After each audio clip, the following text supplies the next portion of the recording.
Hello everyone, it's your bud. Today we will be talking about the Inquisition of the Imperium of Man, created by Malcador the Sigillite in the final days of the Horus Heresy, formalizing the secret organization that he had created into the Inquisition, who had come to police the Imperium of Mankind in the name of the Emperor. The Inquisition is immense in size, and each of the Order Majoris or Order Minoris are filled with individuals driven to fulfill their important purpose. Some Ordos working in concert to form great networks of information and support, others working to cloud the knowledge of the Imperium's inner workings gained by any, even those from within the Imperium itself, destroying any evidence that could be perceived as possible weaknesses to be exploited by the enemies of mankind. While many Inquisitors nobly strive to right the wrongs of the galaxy and create a grand Imperium once again, many others only seek the completion of their goal and nothing else. The destruction of a tyrant or heretic is all that they require, and they don't care how much of the Imperium has to burn with the heretics, as long as they can cleanse the galaxy. To have information gatherers and those who obscure the past working as part of the same overall organization gives you an understanding of the broad and ever-expanding nature of the Inquisition. Officially, the Inquisition does not have a say in the goings-on of Terra, but there is a seat save for the Lord Inquisitor on the Council of the High Lords of Terra, and though usually the vote of the appointed Lord Inquisitor Terran is given by proxy, the Inquisition has full authority to make demands of any in the Imperium, up to even the High Lords of Terra themselves, choosing when and how they want the Imperium to respond to the many threats that the Inquisition is aware of. So it would seem that the most powerful position besides Emperor in 40k is to be an Inquisitor. But that comes with many risks, as there are many Puritan Inquisitors and Renegade Inquisitors who act in polar opposite ways. Being the secret police of 40k, they police themselves, and do it in a very chaotic fashion. I would describe the inner workings of the Inquisition as being run on survival of the fittest. Renegades might have more control over a situation through use of their deplorable actions, while Puritans may destroy any hint of advancement or change with an unflinching righteousness emanating from each of their words declaring your heresy. Being caught in the middle of the goody two-shoes and the rebels with a cause is one of the most sure ways to end up excommunicatus in the future of 40k. After scouring the Ordos of the Inquisition, I found one that I think allows for the greatest freedom and safety, although one could say that it is one of the most dangerous as it pertains to the collection of Xenos tech.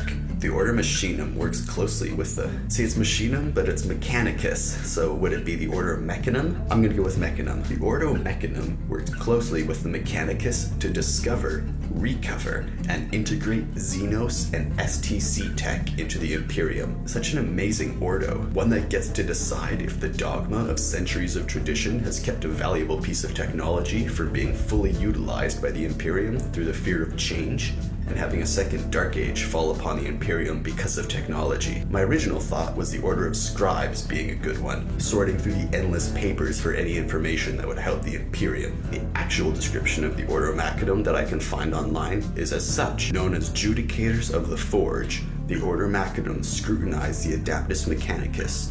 Specifically, they are concerned with the reintegration of recovered STC variants into the Imperium's armies and the rare adoptions of alien technologies into established Mechanicum protocols. Inquisitors of the Ordo Machinum often accompany Adaptus Mechanicus archaeological teams to distant worlds, the better to see for themselves exactly what has been recovered. They often work in concert with the Ordo Xenos, especially when the world in question has been under control or there's any suggestion of non-human origin for the technology the Adaptus Mechanicus seek to recover. So there are Ordos dedicated to using chaos against chaos, ones that seek to keep humanity in a state of war forever, as they believe humanity without war conflict will cease to exist and perish. There are those seeking the answers of resurrection and reincarnation, like the Eldar Soulstones and Wraithbone circuits are able to do, and there are Puritans who would destroy any who dare change a single stone in the galaxy for fear that it would start a landslide that would bury the Imperium. Still though, I think the Ordo Machinum is best, giving one the ability to travel to countless worlds, consort with Xenos,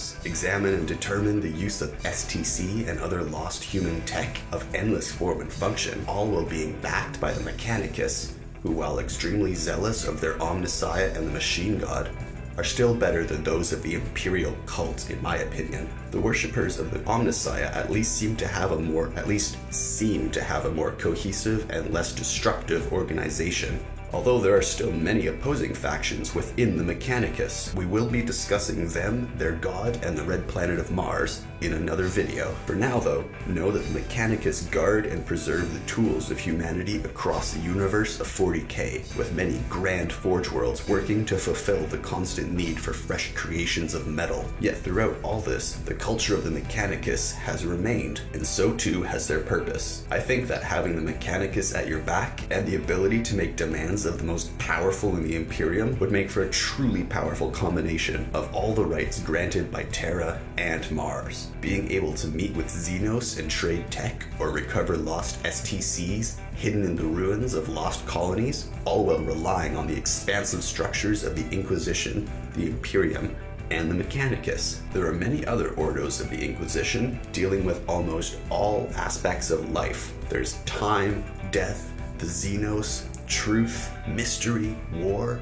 peace, and so much more, with an Ordo or group of Inquisitors working to understand that very aspect. If you think that one of these Ordos is more powerful or safer than the Ordo Machinum, then let me know in the comments below. The Inquisition must also work with the Space Marines of the Imperium, and as such can have many problems when radical Inquisitors meet the most steadfast Marine followers of the Imperial cult, or when Puritan Inquisitors of the inner workings of Terra meet with the desperate and struggling Marines that forgo ritual and reverence in favor of practicality and survivability. Although there are many Inquisitor-Marine work partnerships that are met with nothing but success and cooperation, many of these meetings end in disappointment by both parties, of even having to live in and share the same Imperium as them. The Inquisition are equipped with the best that the Imperium has to offer, as is the case with most of the elite and important troops of humanity. The Inquisition has many items made directly for them and have access to unique and rare archaeotech from times long since past, keeping many of these a secret from their fellow Inquisitors out of jealousy and fear. And all Inquisitors have a power that reaches far beyond most of the Imperium.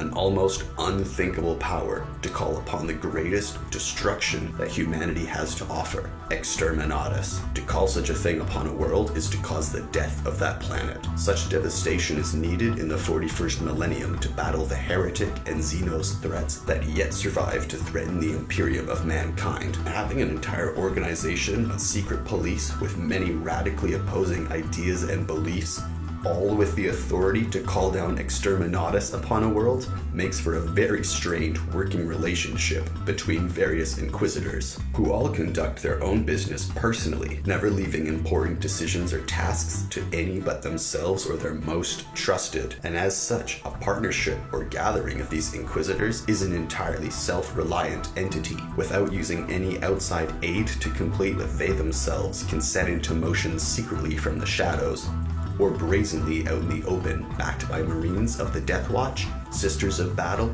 or even the Grey Knights in the case of the Ordo Malleus. To call upon the forces of the Imperium is a power that I've already mentioned, but I've yet to talk about the forces that work with each specific Ordo. Generally, the Ordos of the Inquisition can be split into these three categories: the Ordo Xenos, fighting aliens; Hereticus, fighting the Witch or Heretic; and Malleus, fighting the demons of the warp and their ever-destructive incursions into real space. Out of all of these, my favorite are the Death Watch, skilled battle brothers of the Marines from all chapters who must serve a term in the Death Watch. Just think of the Wall from Game of Thrones as a temporary posting that defends the civilized world, and you can imagine the Death Watch. Those who take their watch stand vigil against the Xenos of the galaxy until their watch is over and they return to their chapter. The Sisters of Battle are my other favorite, as having non-super soldier regular humans makes them much more empathetic and also emotionally connected with humanity, although the zealousness of some of them would sure to be even more dangerous than working beside the third of these troops, the Grey Knights. Although extremely awesome in every single way, just seeing or learning of the existence of such a large force of heavily armored and well-trained hulking super soldiers needed to fight the pure evil that is chaos undivided leaves more questions than answers. Why are they necessary? What do they fight that's so evil? And how many of them are fighting how many evil things throughout the galaxy? Just knowing that there's an opposing force to chaos that is so well equipped and trained proves to the regular human how truly evil and horrifying the galaxy is. The realization of this being able to bring about more chaos and evil, and as such, most who come into contact with the Grey Knights are cleansed for the mental well-being of the citizens of the Imperium, as one unprepared for the reality of the universe can quickly cause enough panic to spread and infect a planet, leaving no other option except exterminatus. So now you can see why I prefer the Death Watch or the Sisters of Battle. They won't kill you for just learning about their existence, or the existence of the enemy they fight. The Inquisition is self-operated and self-policed, so new recruits are not chosen by a governing body, but instead by each individual Inquisitor to suit their individual preferences. There are several stages needed before becoming a full Inquisitor. For that, you need the approval of 2 other Inquisitors, and have had to have proved your worth. Many Inquisitors not only have acolytes seeking to be trained by them to become full Inquisitors themselves one day, but also have a full squad of individuals with multiple skills and abilities to complement their own. There are the acolytes, the apprentices, hospitalers, who not only heal the members of the Inquisition, but heal those that are tortured for information. Familiars such as cherubims, servo skulls, or cyber eagles to gather more information and expand the reach of the individual. They're hierophants, who are priests or exorcists who can boost the faith of the demon hunters by chanting exorcisms and prayers, causing pain to nearby demons. They're also mystics, which are basically bloodhounds scenting out the psychic presence of demonic creatures or those who have been tainted by the warp. As well as sages, individuals with great mathematical skill used to calculate firing angles and trajectories and other such details. And also warriors to fight the physical mutations of chaos. And then every once in a while, an Inquisitor may also bring an untouchable, blank or null being that causes pain to all of those psychics around them. So, as well as many beliefs within the Inquisition and the broadly descriptive radical and Puritan Inquisitors, there are also many other commonly seen personalities on display from within the Inquisition, labeled as either militant, machinator, bombast, judicar, and idealist, all with different approaches on how to gain success, or even with different ideas on the definition of success. Militant people gathering armies, machinators laying plans, bombasts going in alone and demanding justice, judicars patiently weighing out arguments to find the true justice, and idealists who, while often are a brief flash in the ever-encroaching night, can sometimes be a bright light and beacon of hope for others in the Imperium. Well, that's a broad overview of the Inquisition. I left a few things out so I could make more videos on this subject, as they are one of my favorite parts of 40k, and I'd love to make more videos about them, even though there are already so many great videos online. Let's see, Grimdark Narrator, Tactical Imperialis. There's so many. Check out those other channels. I basically just wanted to get an excuse to daydream about the Inquisition and spend some time looking at the fan art online.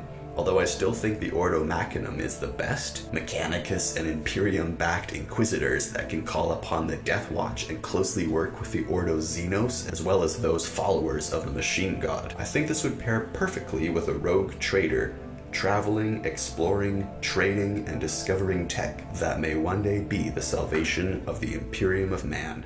Thanks for watching, everyone. This really is one of my favorite things to think about in 40k. I hope you like them as much as I do.